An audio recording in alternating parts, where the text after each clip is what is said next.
औज़ुबिल्लाहि मिनश्शैतानिर्रजीम बिस्मिल्लाहिर्रहमानिर्रहीम। अस्सलाम वालेकुम। आज हमारा 7th लेक्चर है डोजेज फॉर्म साइंस थ्योरी का, और हम अपना सेकंड चैप्टर कंटिन्यू किए हुए हैं जो कि है स्पोजिटरीज़। इंट्रोडक्शन कर लिया है हमने। इस वक्त हमने जो टॉपिक कंटिन्यू किया हुआ है वो क्लासिफिकेशन ऑफ स्पोजिटरीज़ है।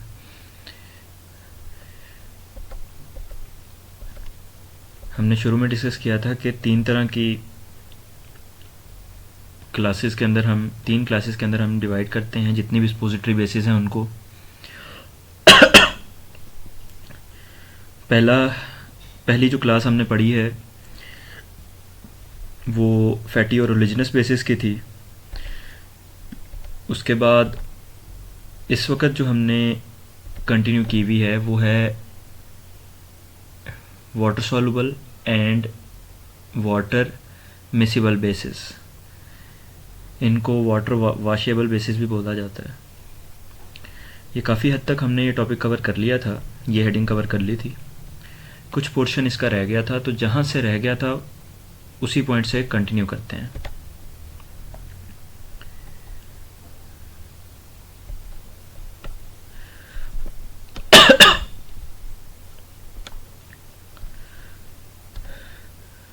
लास्ट पॉइंट से कंटिन्यू कर रहे हैं।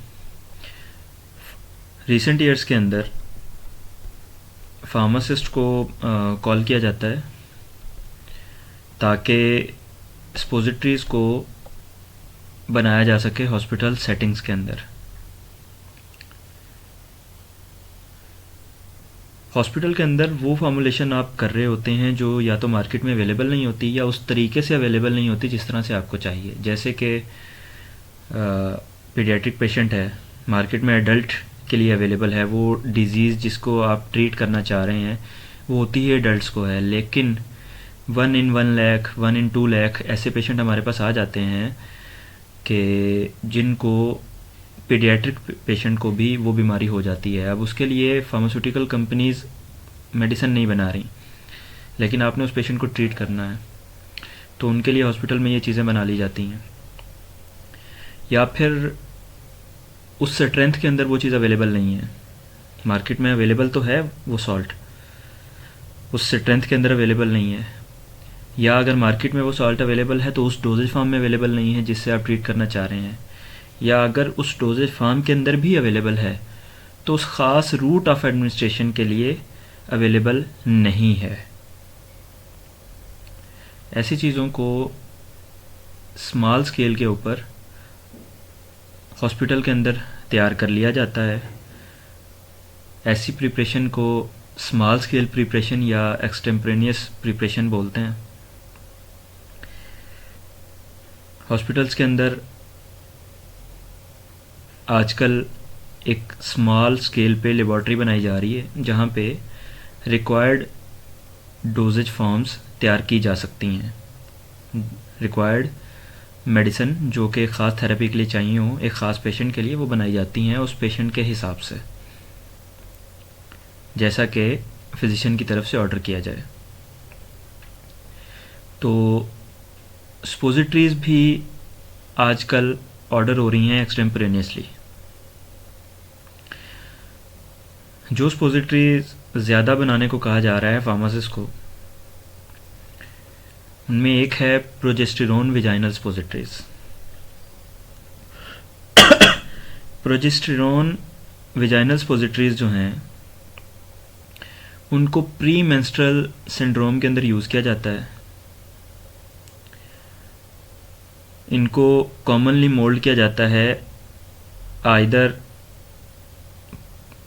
एक पॉलीथाइलिन ग्लाइकोल बेस के साथ, या फिर इनको मोल्ड किया जाता है एक फैटी एसिड या फैटी बेस के साथ।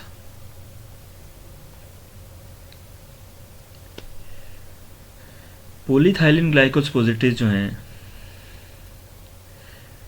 ये बॉडी टेम्परेचर, जो नॉर्मल बॉडी टेम्परेचर है या ऑप्टिमम बॉडी टेम्परेचर जो कि आप कह सकते हैं कि 37 डिग्री सेंटीग्रेड होता है, उस पर ये मेल्ट नहीं करती। पॉलीथाइलिन ग्लाइकोल की बात हो रही है, किसी और की बात नहीं हो रही।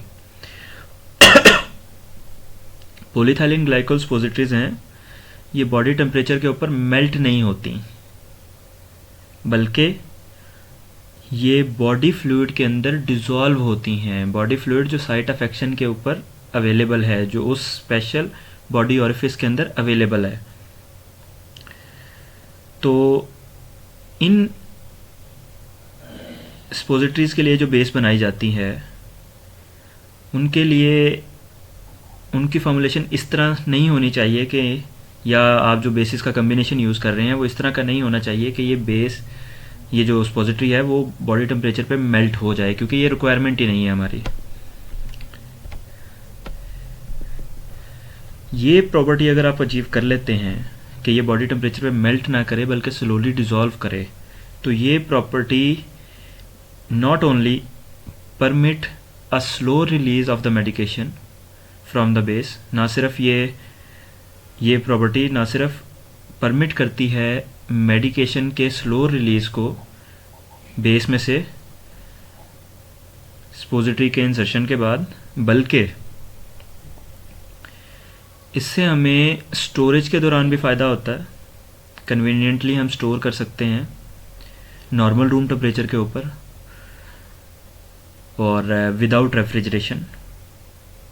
काफ़ी हद तक जो स्टोरेज और ट्रांसपोर्ट हो जाती है वो इकोनॉमिकल हो जाती है,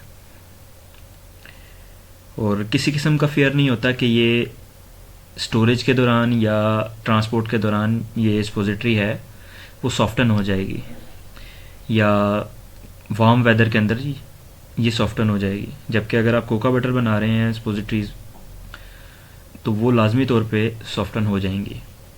उनको फ्रिज में ही रखा जाता है ट्रांसपोर्ट के दौरान या स्टोरेज के दौरान। कोशिश की जाती है कि इनको नॉर्मल रूम टेम्परेचर से वार्म वेदर की तरफ ना जाने दिया जाए। इनका जो सॉलिड नेचर होता है वो परमिट करता है कि ये स्लोली इंसर्शन इनकी की जा सके और किसी किस्म का फियर ना हो कि ये फिंगर टिप्स के ऊपर मेल्ट कर जाएंगे। कोका बटर जो है, चूँकि हम जानते हैं कि वो मैक्सिमम 37 तक सॉलिड 36 तक सॉलिड रह सकती है, 36 डिग्री सेंटीग्रेड, और बॉडी का टेम्परेचर जो है वो 37 डिग्री सेंटीग्रेड के आसपास होता है, या नॉर्मल जो ह्यूमन बीइंग है उसका 37 डिग्री सेंटीग्रेड ही होता है। तो नॉर्मल ह्यूमन बीइंग अगर इसको यूज़ करे जिसका बॉडी टेम्परेचर नॉर्मल है, तो जो कोका बटर सपोजिटरीज होंगी उसके हाथ में ही मेल्ट हो सकती हैं, और अगर वो मेल्ट हो गई या मेल्ट प्रॉपर ना हुई, सॉफ्टन होगी, तो वो इंसर्शन के काबिल नहीं होंगी। तो यहाँ पे कोका बटर के लिए प्रॉब्लम हो जाती है, लेकिन ये सपोजिटरीज यहाँ पे भी वर्क कर सकती हैं जो पॉलीथाइलिन ग्लाइकोल सपोजिटरीज हैं। मेल्ट नहीं होती तो क्या होती हैं? ये म्यूकस सेक्रेशंस के साथ मिक्स होती हैं डिसोल्यूशन के बाद, और एक इनका ये फ़ायदा भी है कि ये पॉलीथाइलिन ग्लाइकोल सपोजिटरीज जो होती हैं ये बॉडी टेम्परेचर पे जाते ही मेल्ट नहीं होती, स्लोली रिलीज़ होती हैं, स्लोली डिज़ोल्व होती हैं। ये ऑरिफिस से लीक भी नहीं होती। ये प्रॉब्लम भी कोका बटर सपोजिटरीज में पाया जाता है।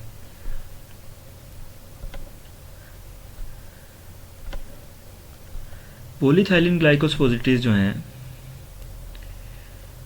अगर उनकी फॉर्मुलेशन इस तरह की गई है कि उसके अंदर 20% वाटर का पोर्शन हमने नहीं रखा है, तो जिस तरह हमने ग्लिसरीन की बात की थी, ग्लिसरीन सपोजिटरीज की बात की थी, उस तरह इनको भी पेशेंट को यूज़ करवाने से पहले वाटर के अंदर डिप करना लाजमी है, ताकि जहाँ पे इनका यूजेज होगा, जिस बॉडी ऑरिफिस के अंदर ये इंसर्शन के लिए बनाई गई हैं, वहाँ पे म्यूकस मेम्ब्रेन के ऊपर इंसर्शन के बाद ये किसी किस्म की इरिटेशन कॉज ना करें। और ये जो प्रोसीजर है, अगर पेशेंट ये फॉलो करता है तो इस प्रोसीजर की वजह से जो मॉइस्चर ड्रॉन होना होता है साइट ऑफ एक्शन से स्पोजिटरी की जानिब, वो प्रिवेंट हो जाता है। जो टिश्यूज़ हैं उन पे जो मॉइस्चर कंटेंट है वो जैसे पहले था उसी तरह रह जाता है, और एक स्टिंगिंग सेंसेशन ड्राइनेस की वजह से जो होनी होती है उससे बचा जा सकता है, सिर्फ इसको यूज़ करने से पहले अगर चंद सेकंड पानी में डिप कर लिया जाए। यहाँ पे हमारा वाटर सॉल्युबल या वाटर वॉशेबल बेसिस जो हैं वो हेडिंग कंप्लीट होती है। आज का लेक्चर का ये पोर्शन जो है ये तैयार किया गया है सेक्शन 5 चैप्टर 12 से, Ansel's pharmaceutical dosage form and drug delivery system से।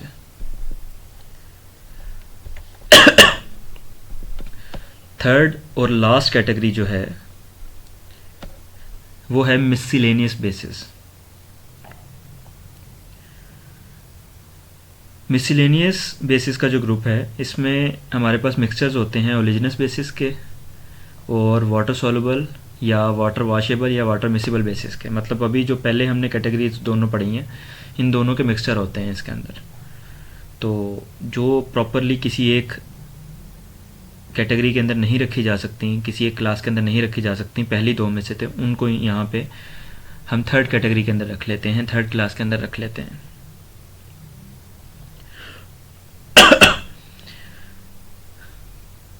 ये जो मिक्सचर्स हैं, जो ओलिजिनस बेसिस हैं या वाटर सॉल्युबल बेसिस के जो मिक्सचर हैं, ये डिफरेंट मटेरियल हो सकते हैं और ये फिज़िकल मिक्सचर भी हो सकते हैं और ये केमिकल मिक्सचर भी हो सकते हैं।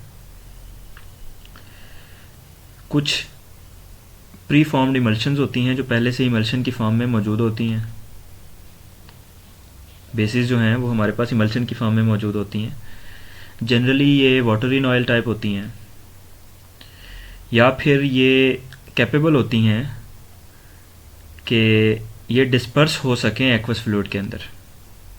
या तो ये होगी ही वाटर इन ऑयल टाइप या फिर ये कैपेबल होगी डिस्पर्स होने के लिए कि डिस्पर्स हो सके वो एक्वस फ्लूइड के अंदर। एग्जाम्पल की अगर बात करें तो एक सब्सटेंस हमारे पास इनमें है पॉलीऑक्सल फोर्टीस्टीरेट।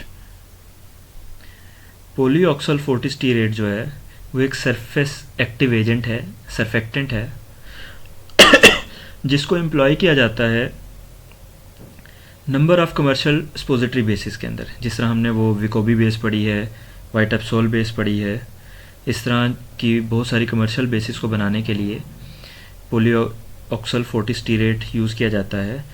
कमर्शियल मैं पहले भी बता चुका था, दोबारा मैं रिपीट कर रहा हूँ कि कमर्शियल बेसिस हमें इसलिए ज़रूरत होती है कि हमें बेस को बनाने में टाइम ना लगे। हम बेस बनी बनाई परचेज़ कर लेते हैं और सिर्फ उसके अंदर उसको मेल्ट करके एक्टिव इंग्रेडिएंट ऐड करते हैं, मोल्ड के अंदर डाल देते हैं। वहाँ स्पोजिटरी मोल्ड में कुछ देर रहने के बाद स्पोजिटरी सॉलिडिफाई हो जाती है, मटेरियल सॉलिडिफाई हो जाता है और स्पोजिटरी पेशेंट को डिस्पेंस करने के लिए तैयार हो जाती है। तो पॉलीऑक्सल फोर्टीस्टीरेट जो है वो एक सरफेस एक्टिव एजेंट है, सर्फेक्टेंट है, जो कि नंबर ऑफ़ कमर्शियल स्पोजिटरी बेसिस के अंदर हमें इंग्रेडिएंट के तौर पे मिल जाता है। होता क्या है ये? Polyoxal fortistearate is a mixture of the monostearate and distearate esters of mixed polyethylene diols and free glycols. Polyoxal fortistearate एक मिक्सचर होता है मोनोस्टीरेट और डाइस्टीरेट एस्टर्स का, पोलीथाइलिन डायोल और फ्री ग्लाइकोल्स के। एवरेज पॉलीमर जो लेंथ होती है वो तकरीबन होती है 40 ऑक्सीथाइलिन यूनिट्स के इक्विवेलेंट।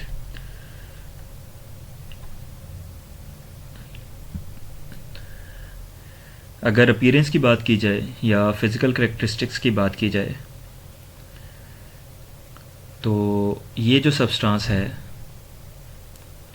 ये वाइट कलर की होती है, white to light tan waxy solid होता है ये वाटर सॉल्युबल होता है और इसका जो मेल्टिंग पॉइंट है वो जनरली 39 डिग्री सेंटीग्रेड से 45 डिग्री सेंटीग्रेड तक होता है। मेल्टिंग पॉइंट को अगर हम फ़ारेनहाइट में लें तो वो 102 डिग्री सेंटीग्रेड डिग्री फ़ारेनहाइट से लेकर 113 डिग्री फ़ारेनहाइट तक है। अदर सरफेक्टेंट या अदर सरफेस एक्टिव एजेंट जो कि स्पोजिटरी बेसिस के अंदर स्पोजिटरी बेसिस को बनाने के लिए प्रिपरेशन के अंदर इस्तेमाल हो सकते हैं वो भी इसी ब्रॉड ग्रुपिंग के अंदर रखे जाते हैं, मतलब इसी मिसलेनियस बेसिस के ग्रुप के अंदर हम उनको रखते हैं।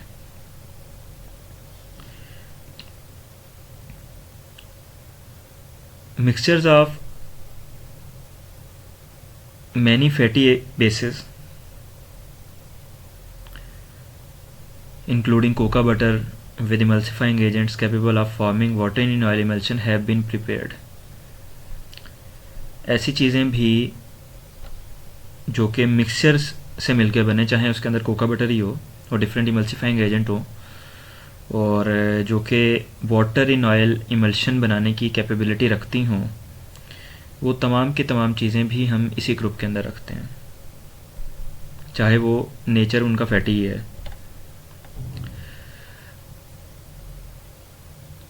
These bases hold water और aqueous solution। ये aqueous solution और water को होल्ड कर सकती हैं, कैरी कर सकती हैं। इसी वजह से इनको हाइड्रोफिलिक बेसिस भी बोला जाता है।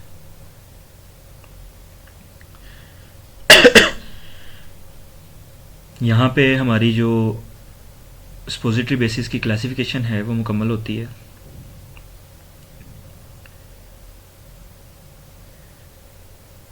ये जो लेक्चर है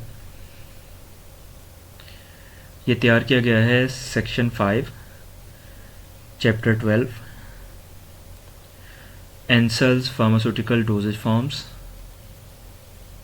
एंड ड्रग डिलीवरी सिस्टम से।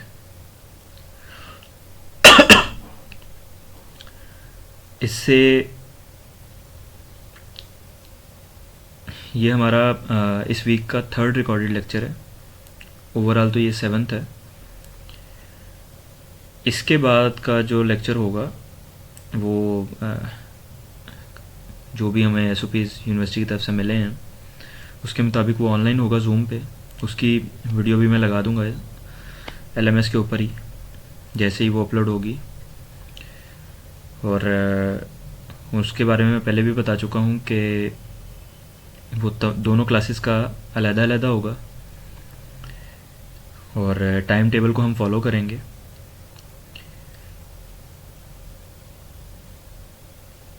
थर्सडे को इवनिंग की क्लास के लिए होगा टाइम टेबल के मुताबिक जो 12:20 पे स्टार्ट होगा और मॉर्निंग की क्लास के लिए फ्राइडे को होगा जो कि टाइम टेबल के अकॉर्डिंग ही 11:30 पे स्टार्ट होगा। और उसके अंदर हम क्लासिफिकेशन से जो अगला टॉपिक है जो कि प्रिपरेशन ऑफ स्पोजिटरीज़ का है, इंशाल्लाह वो स्टडी करेंगे। अल्लाह हाफ़िज़।